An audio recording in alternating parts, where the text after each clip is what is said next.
We are rolling now. Counting us down. 3, 2. You're listening to Missing Out with Lex Michael and Tari J. Let's start the show.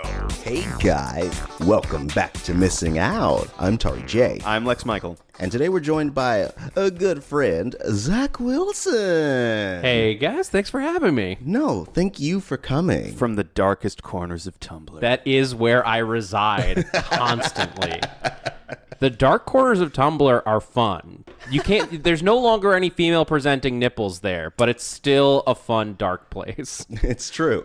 As long as they're attached to animals, you can have all the nipples you want. I feel like if you weren't around for the Tumblr announcement, that sounds super weird. Right. But that was like that's literally in their guidelines now. Yeah. For like what you can't put on Tumblr. Wait, which Tumblr announcement was this? Tumblr put a bunch of guidelines in for what you can post on there. So, like, you can't post nude fan art anymore. Okay. Onto the website. And one of the specification for their guideline was no female presenting nipples. Yeah. That was the line in the sand that they drew. What about men presenting nipples?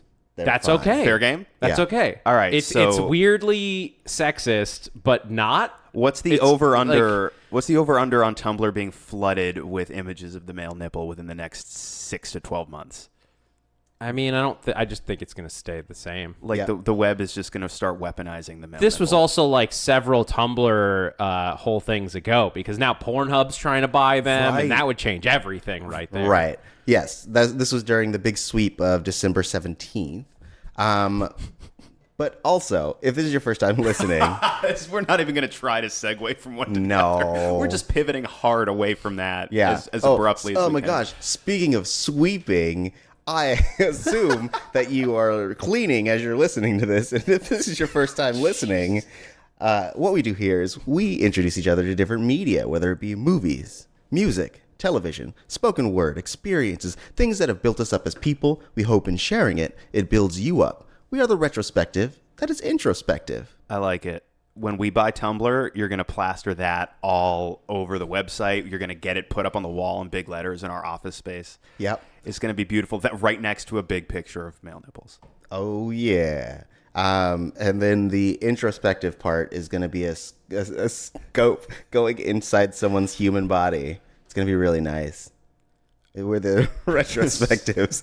That's introspective. That's pretty gross. We just lost 2 or 3 people right there. They're like, I can't participate in this. I cannot sanction their Look, buffoonery. I'm just building upon the materials that I was given. You know, and I'm hoping that it sometimes- builds you as people. Sometimes Tari J, yes-anding can go too far. It's not true. You have yes-anded irresponsibly. You always yes and the and is always gross. It's on your family crest and whatnot. Yes. I'm also realizing we got onto all that Tumblr discussion with no context as to where that started. That's true. Lex was throwing my own intro from my podcast back at me. And now I just sound like this weird guy who just trolls Tumblr all the time. For nipples. Specifically for nipples. I mean, what else is there to troll Tumblr for? Apparently, these new guidelines require it. Nip gifts.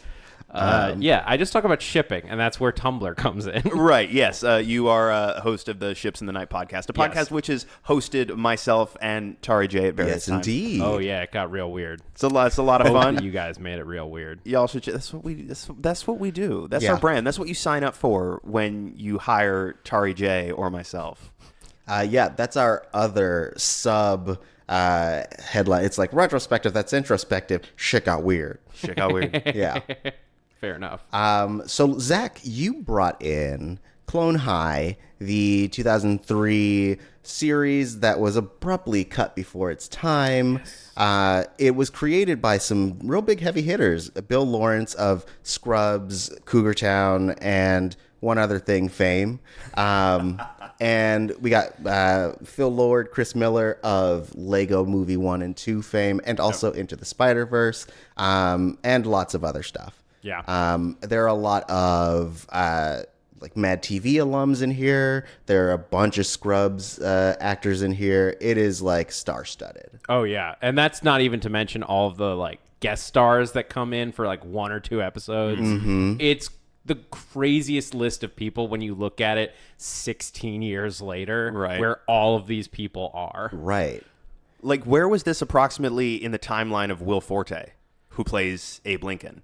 Like, this Super was- early. Yeah, this like would have this to be, is right? this is before his like stretch on like this is way before Man on Earth. This is way before he was in movies. Was he on SNL at this time? I'm trying to remember when he was on SNL, but it had to have been after, right? For him to get put on a major MTV show. I'm going to get to Is the it bottom a of this. major MTV show, though? Everybody it vamp while I was figure this out. like when it launched. It was an animated it was MTV, so like, and it was Right. animation, so it was costly. Okay. I mean, though, it was like passed up by 2 other studios, so like, maybe it was real like mid-tier. They're like, we'll do this because you have Bill Lawrence on your team, and Well, that was it. I mean, it was created by Lord and Miller. Yeah. And then Bill Lawrence came on as a showrunner to make it, because this was super early in Lord and Miller's career. Yes. That's the thing. It's like when it was years before I even connected that like they made this show. I was already a fan of theirs from other things, and then a fan of this, and then I was like, wait, it's the same thing. I figured it out. This coincides more or less with the start of Will Forte's time on SNL. He started in 2002, which is That when makes this sense. was happening. Makes sense. okay. He's like, just in case this SNL thing doesn't pick up, I'm gotta get me a hit show. Oh man, I'm gonna be the next Mr. Venture. Which I also, yes, Venture Brothers was around by this time. This is a reference I barely understand. I know that that not Venture- familiar with Venture Brothers? I know that it's a thing that people really like. Okay. Well, yes, that is the extent of the reference in that it is a hit animated show, and he would be on a show that he would deem the equivalent. I see. So this is a very surface level comparison. Same year. 2003. Interesting. I had to look that up, but I was like, Venture Brothers isn't that old. It is that old. Yeah. I'm sure that they were like, hey, Will, do you want to be on this cool show? It's like a Johnny Quest parody show. And he's like, fuck that. I want to be Abe Lincoln. And now he's cursing himself. Where is Will Forte now? He's nowhere. 'Cause It's a cruel business. One bad call. it's true. Yeah. They were like, more like, honest, get out of here. You're pushing it there. You yes-anded irresponsibly again. Oh, fuck. Abe Stinkin' is what I should have gone with. That's the ultimate culmination of what that joke would have been. Look, get your stovepipe hat and get out of here. We haven't talked about what the premise of this show is. Why don't you pitch it to us? Yeah. Give us the rundown. Clone High was an animated show on MTV in 2003 that was a parody of every teen soap you've ever seen, told through the story of a high school that consists of nothing but clones of the world's greatest minds.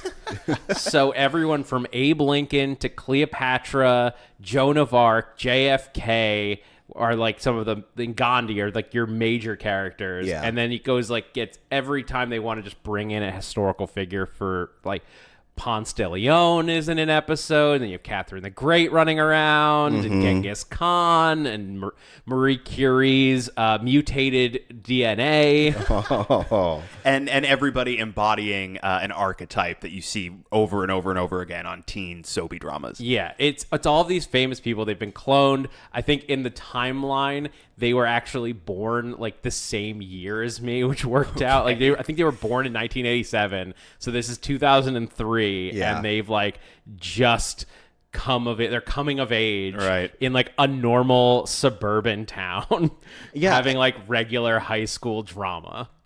and I like that all of them are or a bunch of them are buckling under the weight of the people that they're clones of. Yeah, they're fully aware of who they are clones of, and like pretty much everything that's going on, except like who cloned them. Right. The Board of Shadowy Figures.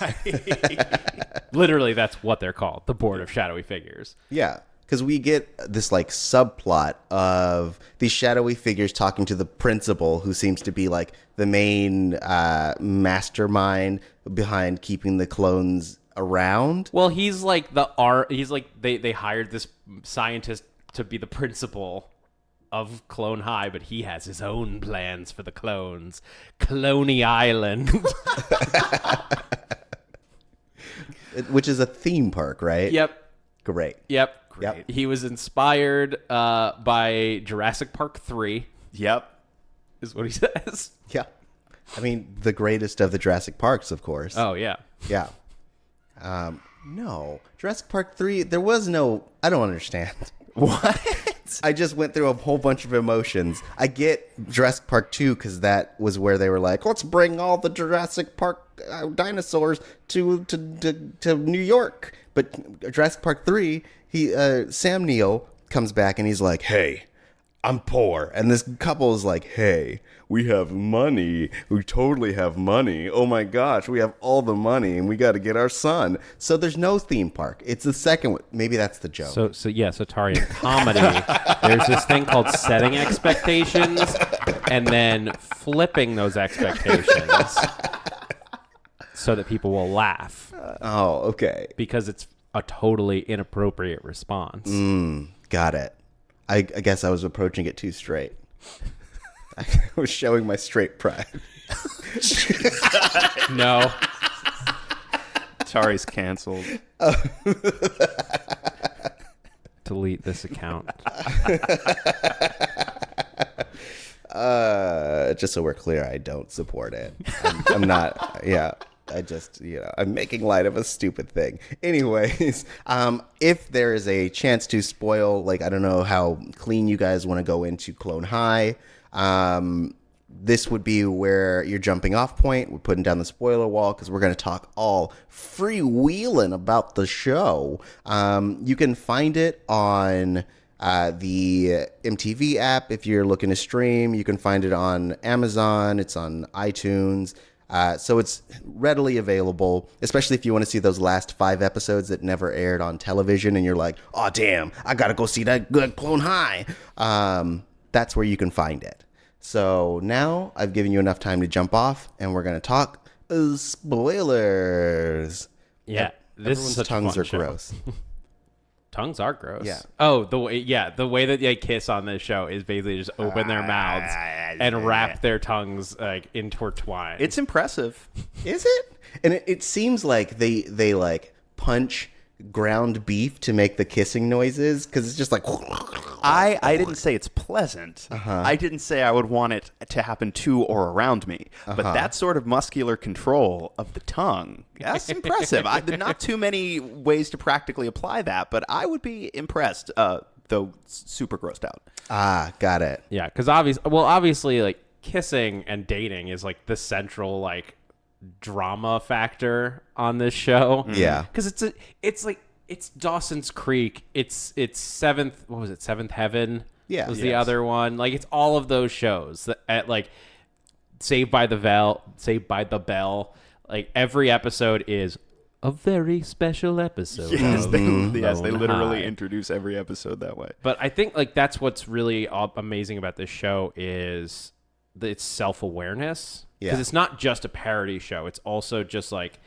It's self-aware and it's making fun of itself and the genre, but in a loving way. Right. That you can totally see if you look at everything else that Lord and Miller have done over the years. Like, why they've managed to take so many things that when it was announced or when you first heard about it, you're like, that's the dumbest idea. Why in the world would you do that? Why would you make a movie about Legos? Right. Just a bunch of toy bricks.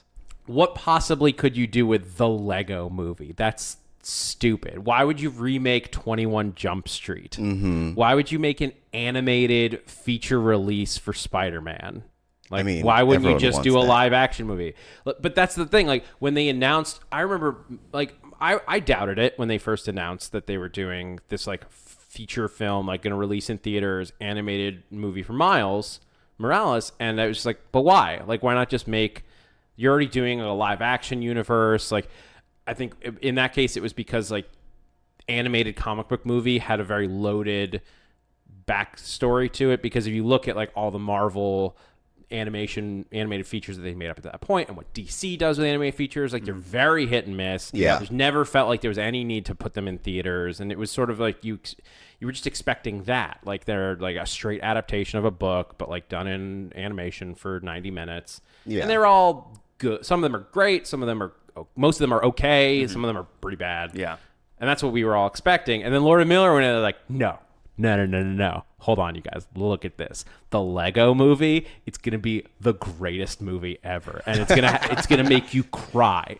The Lego movie will make you cry. But that's what they did. That's what they're doing here with Clone High, is that they go in and they take a concept that's like just freaking weird, like clones doing Dawson's Creek. Yeah. That's insane. Right. Like you have a scenario in which Abe Lincoln, who it's an ensemble show, but he's your ostensible protagonist, he's got a huge crush on Cleopatra. Yeah. Cleopatra's mostly into the hot guys like JFK, and she's stringing him along because, there's things he can do for her. Cleopatra's the hot girl. Right. Joan of Arc is the goth girl. Who has an unrequited, quiet crush on Abe. Yeah, exactly. Like, JFK's the jock. Like, Abe's just the lanky teen. Right. And Gandhi's the party guy. Gandhi's the weird nerd who wants to be a party guy. Yes, the aspiring party guy. Yeah. Gandhi, of course, being the reason the show got canceled. Yeah, it turns out Indian people were not super happy about the depiction of Gandhi on this program. I can't imagine why. Well, I mean, it is surprising. Like, it's surprising only in that they didn't spare jokes about any other historical figure. Right. It's not like this was like, oh, well, they only made fun of Gandhi. Like, everyone is the butt of the joke in this. Like, whatever nationality you have, like, backstory, they're just like, Genghis Khan is like a big dummy. He's just like, he like is the dumbest guy at school. He's wearing a it's like, Screw Tibet, Yes. yeah, on his T-shirt. I was like, it's not fuck Tibet. Can I swear on this podcast? Yes. I didn't ask. Yes. Yeah, you can fucking swear all the goddamn day. Sweet. Not like MTV would have let them. Hell no. Although the MTV let them get away with a lot. Like, Yeah. I rewatched it before I came in here, and like, there's a lot more than I remembered. In terms of like heavy stuff, like blood, like references to sex. Like it's like very much just like no holds barred. Right. Yeah. For sure. And I'm still stuck on thinking about Gandhi, right? And how it's incredible. Like, we talk on this show pretty frequently about how it's wild that we really just got woke as a culture 3 to 4 seconds ago. Something like that now, that depiction of Gandhi, I don't think you'd ever get that past the pitch phase, right? Like, not just the way he's depicted, because, people would be super concerned about the optics, but also the fact that they cast Michael McDonald from Mad TV, who's a white actor, to play Gandhi. I feel like everybody in that meeting would be like, we can't now. That's just not something we can entertain. I actually, yes, to Michael McDonald. He would never have been cast today. But I actually don't think you would have the same, I don't know that people would back away from Gandhi in that depiction nowadays, because that I don't think was something that the creators like could have necessarily anticipated, right? Because again, they've just like, they make Abe Lincoln look like an idiot, they make Genghis Khan look like an idiot, they make JFK look like an idiot, right? Everybody that they like put on screen is an idiot, right? So to make Gandhi just like this ADD kid, which is the whole thing. There's a whole episode where they just focus on the fact that Gandhi has ADHD. Yes. And the whole community is so scared because Gandhi has ADD. Like, what if I get it? What if what if it's contagious? Right. Well, it's funny because it perfectly mirrors the old, like, very early 90s episodes about AIDS. Like, there was even a Captain Planet episode about AIDS that was basically the same plot line. Yeah. And that's like, to that point, like, that's what I'm saying. Like, they're not making fun of the shows that did this. Mm-hmm. They're mining them for humor, but that's why it works so well. And like the same reason that 21 Jump Street worked so well is like they make fun of the silliness of the original concept and like the originals of like yeah, it's silly how melodramatic those shows are. Right. But they're not just shitting all over them. They're saying, you enjoyed this. Here's it heightened and ridiculous. And that's what Lord and Miller have proven that they know how to do, is take something that you love, make fun of it, but acknowledge and accept that you still love it. Right. And it never feels mean. Right. Yeah. Well, it's something else that Edgar Wright does brilliantly, is that he's able to, like Lord and Miller, he's able to take a concept or a genre, completely ape it and pick it apart, but his movies also function perfectly well as the thing that they're making fun of. It's what the best parody films do. I mean, look, you go back to Mel Brooks is like the perfect example. Like Blazing Saddles is one of my all-time favorite movies because it's a funny Western like farce, and it makes fun of Westerns. It parodies Westerns and tons of other movies at the same time. Right. But it doesn't, it's its own story. Yes. Spaceballs is its own story. It's clearly it's clearly making fun of Star Wars and all other kinds of other sci-fi movies, but it's not like the whole parody phase that we went through with like Date Movie and Epic Movie, and where they're just like recycling jokes and like putting them out with like a like whoopee cushion underneath a transformer or something, which I made up on right now, but you could easily see being in those movies because it's comedy gold. Yes. Yeah. Yep. But like, there's a story to all these. There's a story to justify Clone High. It's not just like, hey, this is Lawson's Creek, and here's how melodramatic it is on Lawson's River. Right. Yeah, I think that like the specificity of their comedy is what really makes it stand out, and that like there's also a lot of like heart to it. Yeah, I mean that's the thing. Like we've all been we've all like been like chasing the attractive girl that like where we get scared of, where she talks to you and you're just like. And then, in the pilot episode, he's like talking to her and he leans on a bookcase or like the trophy case and like doesn't think of what to say until she's gone. Yeah. And he has severely injured himself. So like you connect to the characters. Like I'm sure that tons of like goth girls connect to Joan because Joan of Arc is the most ridiculous, just like can't bring herself to tell her friend that she cares about him, like all that stuff. It's all in there. Yeah, for sure. How did you find Clone High? So Clone High, I got turned on to freshman year of college. Okay. By my first girlfriend, and like we were talking about like how do you like what does this mean to you? And I was thinking about it. This show has like traced across my like relationships over the years. Interesting. Because it was introduced to me by a girlfriend. It was like an early thing that I connected with another girlfriend about. I've shown it to like pretty much anyone I've ever dated for more than like 2 months.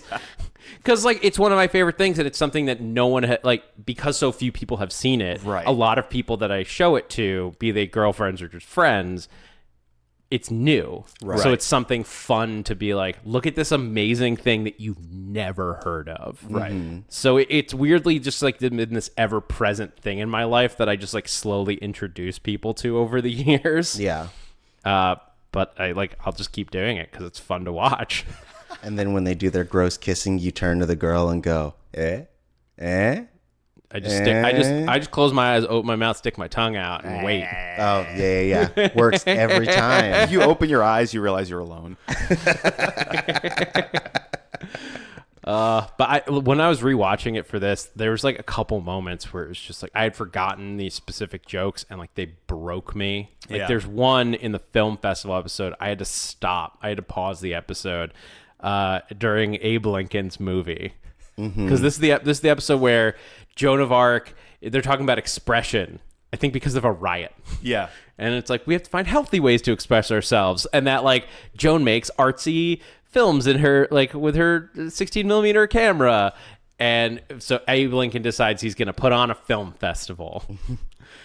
And so every character is like making a movie, and they ignore the realisticness of like budgets and all that, just so that they can make what's the most heightened absurdness of these like movies that the kids can make. Cleopatra's just making a movie about herself, Right. Like Joan of Arc's is like a dark, like like the most artsy, over the top, avant-garde nonsense about her love for Abe. But Abe Lincoln he just makes basically Air Bud with a giraffe. So what is the moment that broke me? Because like they're like showing his film. Because there's like, one that like broke me as well, and I'm wondering if it's the same moment. It's like the giraffe kicks the football, and then it's like, is it gonna fall? Aliens come down, like the giraffe's going home, and then as it's leaving, the last line of the movie is this little girl who was like cheering for the giraffe on the sidelines, and she just goes, "I have your baby in me, giraffe." And then it just cuts to the end. And like I rewatched the moment. I found a clip so that I could like post a gif of it. Is "I have your baby in me, giraffe." It's like the delivery of that line is spot on. It's so out of nowhere. You want to know where Abe found that actress? But there's so many questions. Like the giraffe had sex with the little girl. It's clearly not like connected to anything because it was Air Bud. And like it's just it's a like if you deconstruct the comedy, it starts to get less funny. But like it comes out of nowhere. It's silly. It's absurd, and it's just like I can't. You're hearing it now. Like I can't even talk about it. Yeah. I watched this 2 days ago. Can't stop laughing. But that was the moment that broke me. Also, yeah. I have your baby in me, giraffe. The end. Lex, this was your first time watching, right? Yes, and this was a show that I'd heard about many times over the years as something that was super obscure, was made by a bunch of people you've definitely heard of. It's not necessarily, for a long time, it wasn't the easiest thing to find. So there's a big stretch where I put it out of my mind as something that, well, okay, if I have an opportunity, I'll check it out one day. Probably won't. And now cut to you suggest we watch it, and I realized, oh, this is actually pretty accessible now. So I got to actually sit, and it was very, I mean, you can definitely trace a straight line in terms of the sensibility from this to everything that Lord and Miller have done since. Something else in particular, though, that I was taken with was the general, like the whole design and the style of this show, and how so much of it feels, and I think there's a reason for this, so much of it feels like the older Cartoon Network shows like Dexter's Lab and Powerpuff Girls in terms of the way the environments are rendered. But the other thing too, especially in the case of Joan of Arc, some of the character designs reminded me very much of the Clerks animated series. Mm-hmm. So in the reading that I did, I discovered that Clone High was co-produced with Touchstone Television. This was their third animated series that Touchstone Television had produced. First one I don't remember, but the second one was Clerks the animated series, so I thought that was interesting. That makes so much sense as soon as you say that, because that's another one that I watch every so often is the 6-episode Clerks the animated series. Yep. Wow, this animation style does not have a good track record. It doesn't. I mean, people just can't handle how cool it is. Oh, maybe. Well, you know what? They're taking it's two shows that took big swings.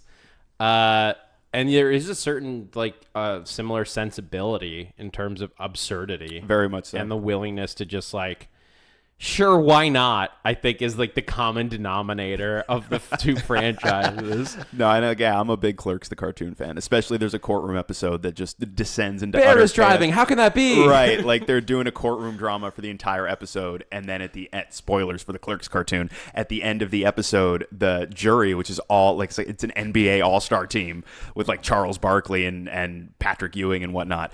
But it just cuts to a title card, and you have an announcer, basically a voiceover that says something to the effect of, there was some error beyond our control, and the rest of the episode was lost on the way overseas. Luckily, the episode has been finished by the Korean animators. We hope you enjoy the new ending. And it descends to this absolute madness, nonsensical anime-style ending for the last big chunk of the episode. And it's fantastic. And it gave us maybe the single greatest moment in the history of animation, which is who is driving? Oh my God, Bear is driving. How can that be? It's epic. It's nonsense. But it like I go back to that show all the time, and there's a certain amount of self-awareness of the fact that it's a TV show and playing with the archetypes of what a TV show is that I guess is true across both things. Like the announcer on Clone High, like the voiceover as a character, who is like a person, and he messes up in one episode, and I forget exactly what the gag is, but he messes up. Why do we? It's a reveal for the episode where they're going to do, what's the movie where a woman dresses like pretends she's a man to get on a sports team? There's a movie that like did that. Mulan. She's the man. She's the man. Yeah. And like all those, because they do that in an episode where Joan decides to be John Dark. Right. Yes. And join the boys basketball team. And in the preview for that episode, the announcer goes, "Find out someone joins the boys basketball team. Find out what her secret is." Oh, that's the one thing I wasn't supposed to say. Why do we do this live? And then it ends. It's nonsense, but like using what like the audience is used to, using like stuff that makes sense, or like stuff that like makes sense in the world of a TV show, and then turning it on its head in an unexpected way is what both shows did very well. Yes. Doesn't necessarily mean it's going to I think the issue is that doesn't always connect to a wide audience. Right. Yeah. Can I tell you guys that Clerks the series is why I've never seen Clerks the movie? How do you mean? So I watched Clerks the series, and it was so wild and crazy and colorful. And then I like one day sat down to watch Clerks the movie, which is very not that. And I was like, what the fuck is this? I can't watch this. And I just never watched it. If it makes you feel better, the rest of his movies are in color, A. B, the longer you watch them, especially because he was doing an interconnected universe thing before the movies were doing that. Yeah. It gets increasingly cartoony as it goes, to where you get to Jay and Silent Bob Strike Back and you are watching a live action cartoon. Okay. Yeah. Weirdly enough, Clerks the cartoon was the first thing of Kevin Smith's I ever saw. Really? Yeah, I was just like my cousin was like, "Watch this," and we watched it, and I was like, "This is insane! This is so much fun!" And then I think it was from there to Dogma. Yeah. And the interconnectedness of like Jay and Silent Bob across this completely confused me because my cousin didn't understand it. Right. He was just like showing me things. So it was like the fact that like you have Bill Hicks, the news reporter, which is Dante's cousin, who's like he has cousins across all the movies. Yep. Like I was so confused by it, but luckily I stuck with it, and I've now seen all of Kevin Smith's stuff. I will do you one better. The first bit of Kevin Smith anything that I took in was Jay and Silent Bob Strike Back in a movie theater, knowing nothing about it, just seeing trailers and going, "Oh, I know some of these people. That looks like it could be fun." That Jay and Silent Bob Strike Back is in effect his Avengers. It's the movie where he brings back all of the characters that he can, all of the people he's worked with that he can from his previous 4 movies. Yeah, it's the View Askew universe Endgame. Right. So I'm sitting there going like, "Hey, it's Ben Affleck.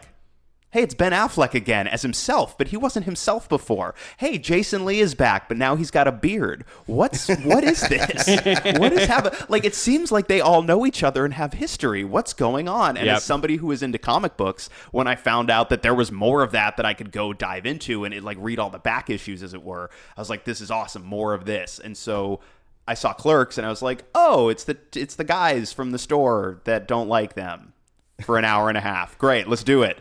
And then seeing all the bits of connective tissue and seeing how they introduced certain characters and what they brought into that, the big crossover thing like that, I could not get enough of absorbing that shit. It's super fun. And back to Clone High. But like, it's the kind of like Clone High, you could have like, if it had gone well, you could have like built things off of it. Right. I very much, anytime I see it on Twitter, I jump on the Bring Back Clone High bandwagon. Well, sign those petitions. Then see, they could do it now, right? Like you'd think if they could get the problem would be trying to get everybody together, like that entire voice cast again. That's the thing. Everyone in that cast is so big now that it would end up being an expensive show. Yeah. But at the same time, your marketing for that becomes super easy. Yeah. Because it becomes, here's this classic show by the guys that brought you Spider-Verse and Last Man on Earth and the Lego Movie, starring Will Forte, Krista Miller, like literally anyone you can, like everyone you can ever met, like a lot of like smaller people that you don't necessarily remember, like Nicole Sullivan, right? But like you know her voice. Nicole Sullivan's driving in the valley listening to this podcast. And she's like, hey. Well, no, but like I Nicole know Sullivan you. is an amazing actress, Yes. but you don't necessarily know her name the Right. same way. You're You'd just recognize her. "Then Unless you she go." grew up on Mad TV Right. like we did, Right. which not a lot of people did. Like, I know who Nicole Sullivan is. Right. Like, I know who Donald Faison is. Right. But, like, you wouldn't necessarily be able to pick them out. I feel like people would know his face either from Scrubs or from, wasn't he in Du Jour and Josie and the Pussycats, if I recall correctly? Maybe. But he was also It's in the janitor, right? It's the what? Janitor from Scrubs. Donald he's, Faison is Turk. Oh, But, no, but, no, no, no, no. but Yes. He's in Neil Clueless Flynn, too, Yes, right? Clueless. Neil Flynn, who is the janitor, is also in Clone High, Yes. and he's one of the like random people that they bring in. Here, I'm looking at his like short list of people: Julius Caesar, Carl, Moses, Buddy Holly, E. Saibo Pooch, Gandhi's foster father, Glenn the janitor. Wait, would that be before or during Scrubs? 2003? That would be, I think that would be during. I think it might be either right before or just after. It started in 2001, so that was a okay. gag that he was playing the janitor. But also, too, now everyone's careers are so big that I guarantee if they wanted to build out their supporting cast, they could get some of the biggest names around. I mean, Phil Lord and Chris Miller could just call practically anybody. like, Channing Tatum would be in that shit if they made it. I mean, I would settle for even just like a movie. Like we know that in the Miles Morales universe, they continued the story. That- I read that there's an Easter egg in there that I didn't catch when I was watching it, but I've read about this. It's so fat. It's like maybe 1 second or less. But I had heard about it before the movie came out, and I was just like, yes. So apparently, in Miles Morales' universe, the show was successful enough that it spawned a sequel, Clone College. And it's behind, if you're watching Spider-Verse, it's when Spider-Gwen pops into the Miles' universe. Right behind her on a Times Square billboard is Clone College with Gandhi and Abe Lincoln. Fantastic. It's like literally blink and you miss it. You have to be looking for it, which Right. I was. I want to live in that universe, or at least like get a rental from Netflix in that universe. And I think that like if Netflix was able to bring back everyone for Arrested Development, I think that they could definitely get people at least for like a limited series for a Clone High sequel. I guess it's a question of like how much demand is there, and like do Phil Lord and Chris Miller and Bill Lawrence want to do more? Yes. Who has like? Can you overlook the like? Because the issue we touched on, but we didn't really get into it. Like the whole issue of why it got canceled. I don't think it was doing that poorly, but there were massive protests in India, or not massive by an MTV scale. Bro, I believe there were hunger strikes, no? Yeah. Yeah. Of people protesting MTV, saying you can't make fun of Gandhi this way. So you have like cancel this show, and MTV caved to the pressure. Whether you agree with it or not, like they decided it wasn't worth it, and they canceled the show. Those issues would still be there in theory. Look, it's not my place to say that it's right or wrong with Gandhi. The way I approach stuff like that with comedy is like as long as you're even-handed, like there shouldn't be an issue because look, anybody you can make fun of. Like they make fun of Moses, Right. And like it seems like as a Jewish person, like I'm not offended by them like completely making fun of Moses in those scenes, but because they do it to everybody. Like they have Jesus. And he's effectively a Hispanic guy named Jesus. Like he's like an East LA car mechanic, Right.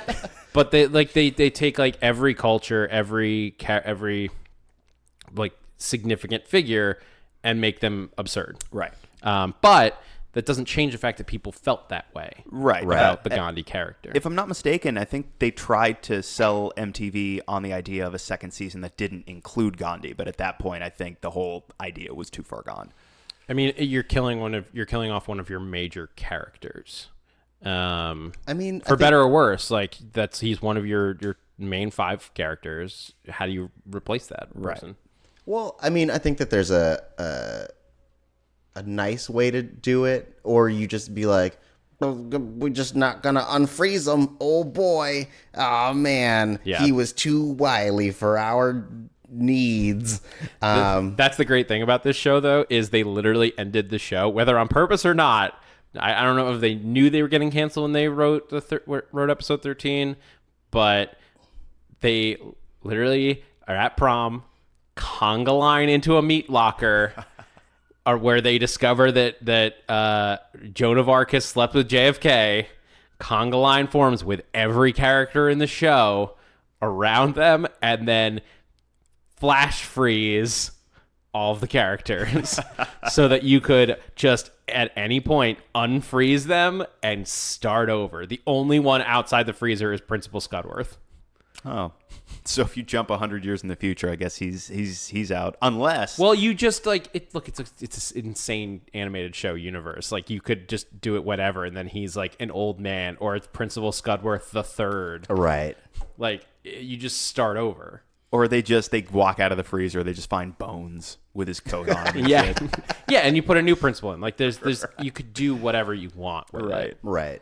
Though, so like I feel like a fun. I don't know if Lord and Miller are this contentious, but if it were me, I would have Gandhi like acting really subdued, and every so often people are like, what's wrong with you? And he's like, I'm just being the person everyone wants me to be.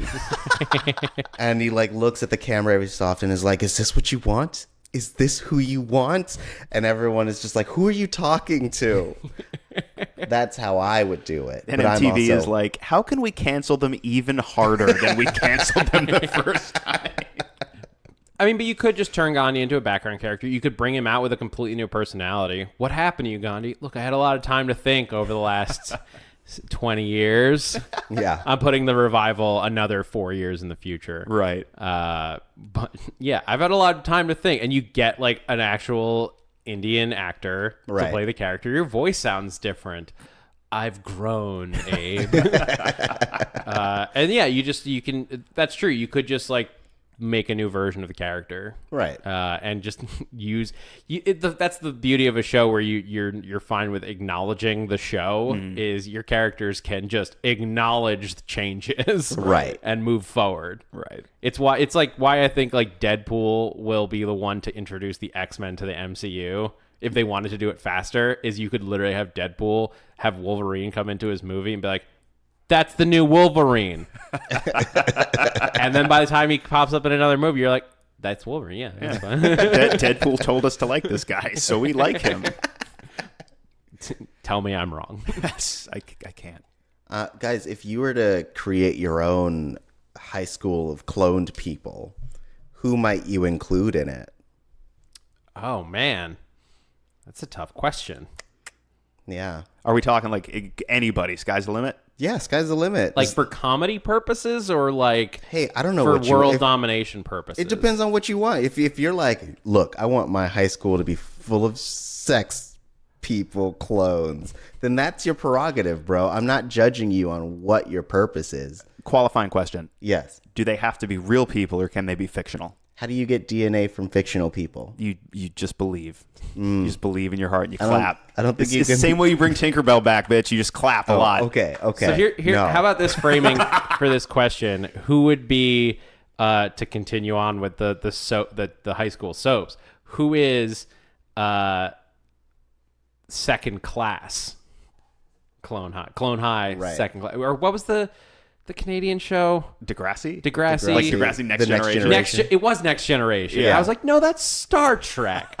Yeah, It's both. Who would be Clone High Next Generation? Oh man. Okay.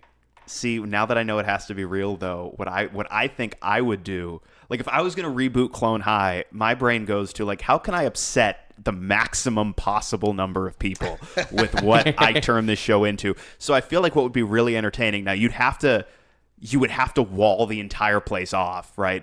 But I would make like 200 clones of Gigi Allen and give him a ton of like everyone gets a big like bucket of PCP. And they just do a lot of PCP and fling their own poop at each other.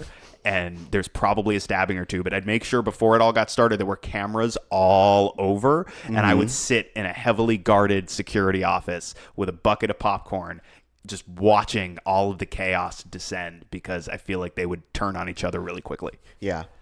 I will say, as I'm filling out my cast list here, there has to be Alexander Hamilton has to be there. Okay. Like we're bringing this back modern day, but there's only two ways that you can do this. Yeah. It's either Lin-Manuel Miranda, and he never stops singing, or he hates musicals. It's one extreme or the other. Because like bring a Hamilton into 2019 who hates music, Right. would be mwah. I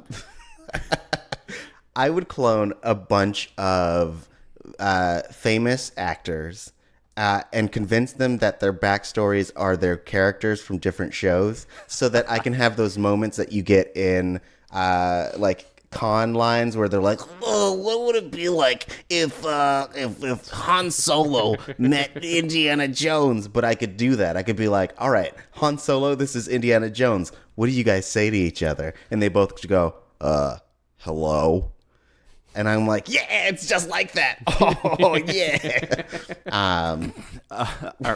No, yikes. What? Like, 'cause that's there's an extra shade of darkness in that you are not only cloning Harrison Ford, but you are actively brainwashing the clones that you make for your own entertainment. That's dark. That's not the point here. The point of Clone High is to bring people who have just great natural talents and then use them to dominate the world via a board of shadowy figures.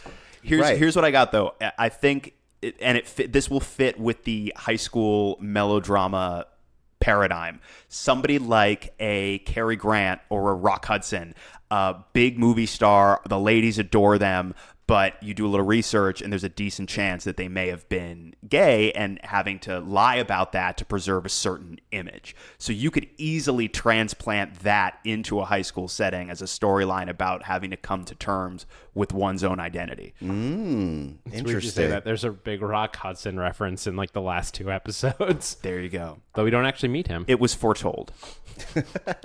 I would love to see a teenage version of Teddy Roosevelt walking around Clone High. I feel like that would be a lot of fun. He's always got a big stick with him. Maybe he plays hockey or lacrosse. I bet he would play lacrosse. But you can never hear him speak. Right. He's like, and they're like, "What are you saying?" He just starts, anyone who asks him what he's saying, he just beats them to death with his stick. That's fucked up. Oh, man. Stop judging my choices, Lex. I'm trying my best. Who else could you bring? This is a fun game. I'm like going through different characters. Like who? I'm trying to think like who else they like never tackled on the show that could be really fun. Because has Harriet Tubman ever showed up? No, not to my. I don't believe so. Right. They brought Martin Luther King in at one point in a scene with Moses. Where they're like teaching they're like the actors at the front of the class doing like a skit for how to problem solve, like when there's like people who have differences. Yeah. It's like diversity training. Yeah, it's like, I think the line was like, I have a dream that the cafeteria will serve ham and cheese sandwiches. And Moses is like, let my, like, I forget what he said in response, but it's basically like, I'm kosher. I would bring Harriet Tubman I would clone her, and I would just take her to a bunch of different subways and be like, and she's like, I get it, Underground Railroad. And I'm like, She's like, can I die now? Do I need to be alive for this? And I'm like, yeah. They didn't do a ton with like the civil rights, other than Martin Luther King's like basic appearance. They didn't do a lot of civil rights stuff. I think because they wanted to avoid stuff. Right. Probably. I mean, I will say this show hella white, yo. Like we get one Gandhi, we get George Washington Carver. Everyone else is like, hey, Cleopatra. Cleopatra was European, bitch. Wait, was she? Yeah. I thought she's an Egyptian queen, but like I don't know my history well enough. They present her as like North African on the show. Either way, look at all these fucking white people doing their dumb, stupid white stuff. Ugh. They're like, I'm a descendant I deserve this world of white. That is where white people come from. That's true. It does sound like most white people. You're not wrong. I was saying that shit just this morning. Yeah. It's your. I was not saying anything like that. Every morning you get up, you look in the mirror, and you're like, I'm descendant. What's happening? That's my white person impression. Yes, and it irresponsibly again. I mean, look, any if we're gonna cast Clone High the Next Generation, look, it's 2019. You want a diverse cast at the forefront of this. Like, Hell yeah. I know I just suggested Teddy Roosevelt, and this is basically Night at the Museum, but like Sacagawea would be a great character. Mm-hmm. Unfortunately, like the other big Native American like historical figures are like not as well known to a general population. I would say Sacagawea is the most well known. Well, but that like with a new show, that's a good opportunity to actually introduce people to the like unsung heroes of history. Yeah. Where people are like, who are you? And you're like, you don't know me? It's me. Everyone knows me. You can do that with a few. You can do that with a few characters, but that's sort of like this. What was the strength of the show was using names that you recognize, right? But we're talking about Next Generation, you know, where one of our characters gets gonorrhea, like in season 3. That's a thing that happens in Degrassi in the Next Generation. I was going to ask. Yeah, I think it's Emma gets gonorrhea. It's a whole big deal. Is it a very special episode? It's a very special episode. And then the episode where Jay and Silent Bob come to Degrassi. That is a thing. I forgot about that. That's a thing that happens. It all ties back. Yeah, Degrassi is part of the Kevin Smith verse. The Smithsonian, if you will. Technically, no, they're part of the real world, but Kevin Smith movies exist in that world because it's Kevin Smith coming to shoot a movie about Jay and Silent Bob at Degrassi High. Okay, so they're not part of the Smithsonian. I mean, look, I applaud your efforts in trying to make that catch on. You get back to me in 6 months. Let me know where you're at. Okay, well, guys at home, everyone who's listening, tweet at us. Let us know if you like Smithsonian. Actually, make sure to CC Kevin Smith. That's how internet works, right? You CC people. Do a carbon copy for Kevin Smith. Let him know that you want to call his universe the Smithsonian, and we'll spell it differently so that other place doesn't get mad. Yeah, you just have to like misspell Sonian. It's 2 N's at the end of it, or it's an EA instead of an IA. Right. There's so many ways. Okay, please stop ruining this for me. Oh, I thought of another person that could be really fun, though. Okay. Marie Laveau. Who's that? Voodoo priestess Oh, out of New Orleans. that'd be cool. You just introduce some voodoo to the show. Yeah. I have definitely been aching for more voodoo in my media. That would be some fun chaos. Like that's a chaos factor. I actually was literally thinking about this morning because I was watching Cloak and Dagger. Okay. And I feel like New Orleans is like we like hit peak New Orleans a couple of years ago, and it's like it's starting to recede a little bit, and I think it'll probably come back again soon. Yeah.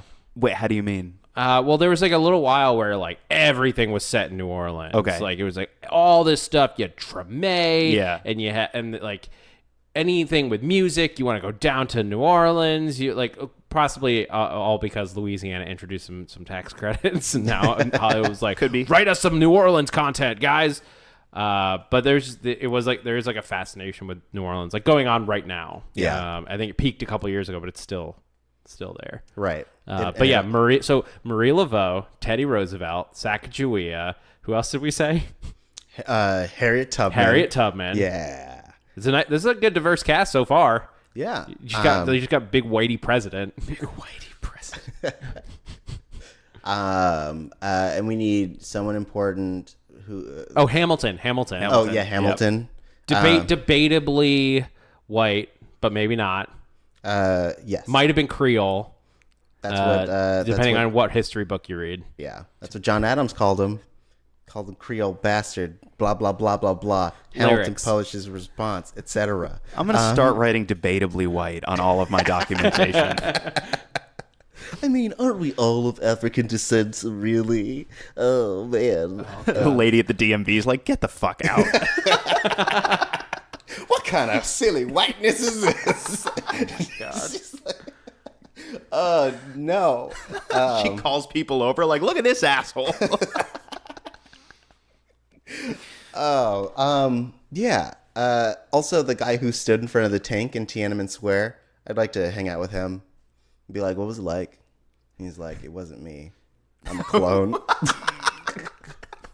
He doesn't. Nobody knows his name, so his name is just Guy.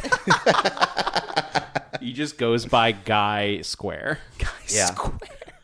And I wonder what happens if you clone a previous Dalai Lama. Like, does the spirit like divide? Oh. Well, because the Dalai Lama, the idea is that it's one soul, one spirit that's reincarnated into different bodies, right? So it would basically just be a body that has no connection to being the Dalai Lama. Yeah.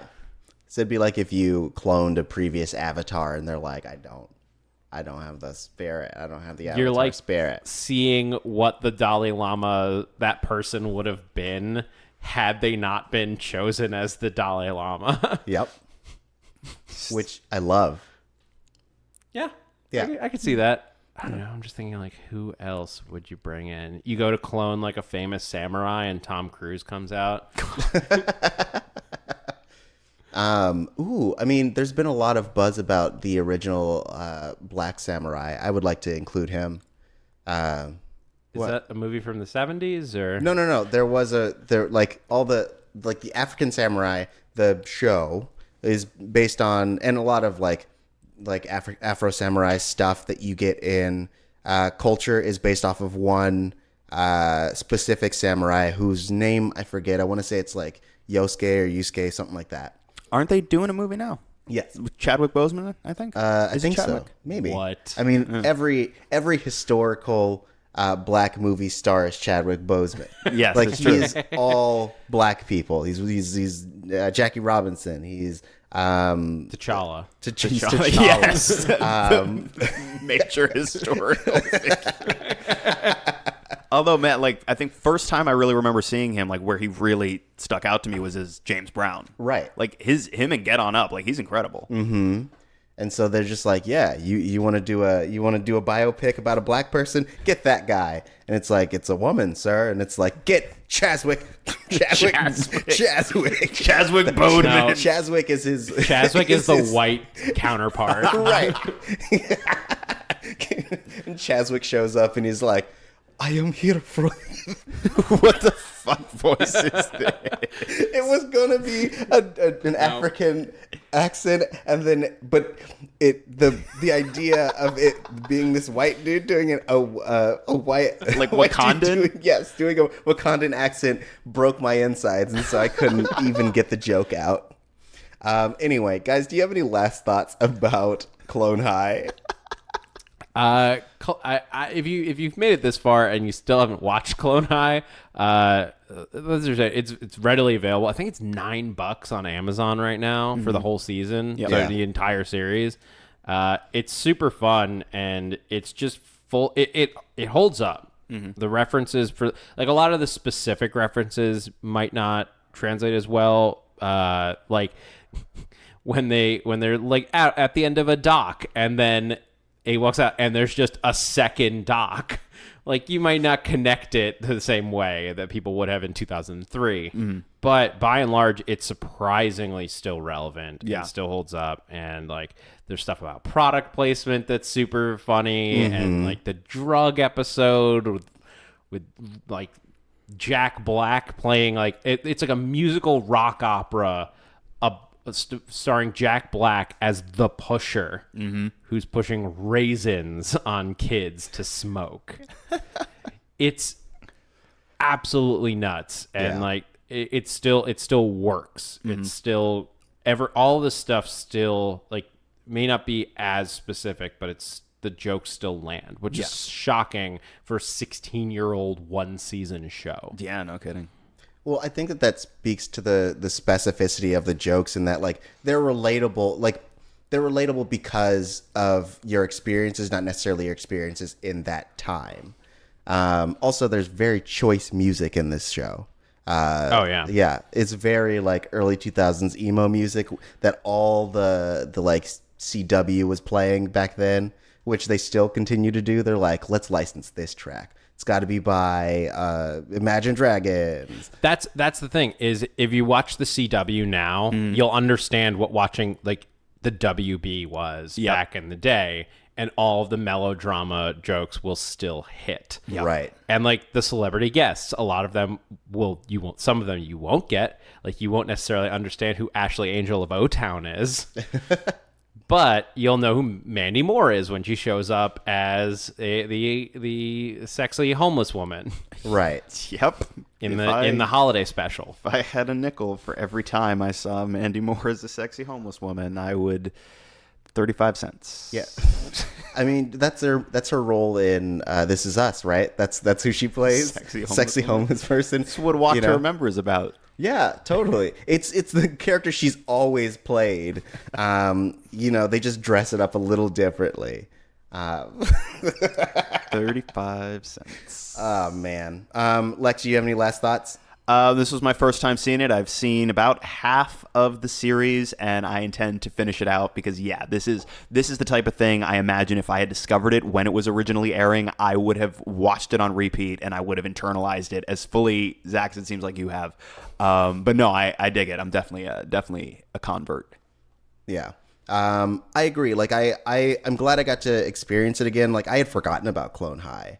And then only till recently where someone was talking about it because of Lord and Miller's not recent rise to fame, but like they've been doing a lot of shit recently, and so people have been like, remember when they did that thing? So it's nice that it's coming back to light as such a cult classic, and I'm glad I got to like watch it again because I had missed a lot of the humor. Especially like in my younger days, I was like, I don't think I get this, but it's funny. And now, like as an adult, I actually get the layers that they're throwing on. Yeah, I think that may be part of it is like watching it again now that I'm in my 30s, as opposed to when I first saw it when I was a teenager.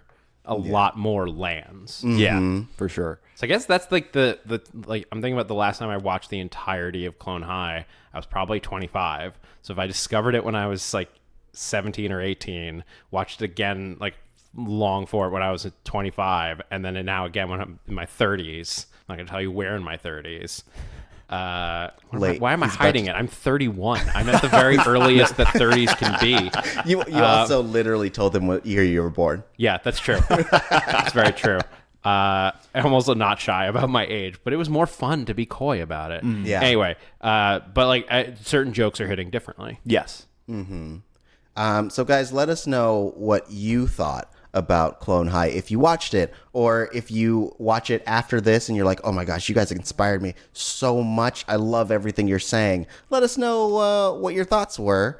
You can do so at Missing Outcast. That's MissingOutcast. But more importantly, Zach, thank you for joining us. Yeah, thank you for having me. Where can people find you to chat with you about Clone High or enjoy your existence because it's so nice? Well, if you want to find me, I'm on Twitter and Instagram at that Zach Wilson. That's Zach with a CH, spelled properly. You're all wrong if you disagree. But I also do 2 podcasts every week because I can't stop. I have my personal podcast that I do with my partner Greg Goodness. We do Ships in the Night, which Tari and Lex have both been on. Yeah. We take cross fandom couples like Elsa and Jon Snow, or what did we just do? We just did Captain America and Wonder Woman. And we just come up with what their story would be if they were to date and be in a relationship. It's super fun. Yeah. Captain America and Wonder Woman, we had to come up with the phrase wholesome BDSM to describe what happens there. Sold. Yep. So, and right? Like, you just gained at least 17 subscribers saying that shit. I'm just saying, wholesome. If you want to know what wholesome BDSM looks like, because it would work with no one else but these two, check out Ships in the Night. I have wanted nothing in life more than I want to know what wholesome BDSM looks like. Yep. What platforms is that on? That is on, if you're on Podbean or iTunes or Google or Stitcher or Spotify, pretty much wherever you get your podcasts. Awesome. And of course, I also am the host of Marvel Movie News on the Popcorn Talk Network. Oh, nice. Which is literally what it sounds like. If you like Marvel, if you like their movies, if you want news about them, just search for Marvel Movie News. And there's Talking Popcorn. Not every week. Oh, okay. Lex, where can people find you? I am on Twitter and Instagram at the Lex Michael. Awesome. And you can find me at Tari J. That's TURIJAY. Again, thank you guys for joining us. Thank you, Zach. This has been really fun. So we will see you next week. Until then, this has been the retrospective that is introspective. And now you have a new perspective. Smooth, so good. Ooh, damn. It's like so fucking good. Peanut butter. Like, I put that shit in a blender with a little banana and some juice and a little milk and a bunch of ice. Make a fucking awesome smoothie. Oh, shit. Be like... Oh, yeah. Drink it up. Drink it up like they do this content. So Ooh, good. Thirsty for this sexy, sexy content. Good.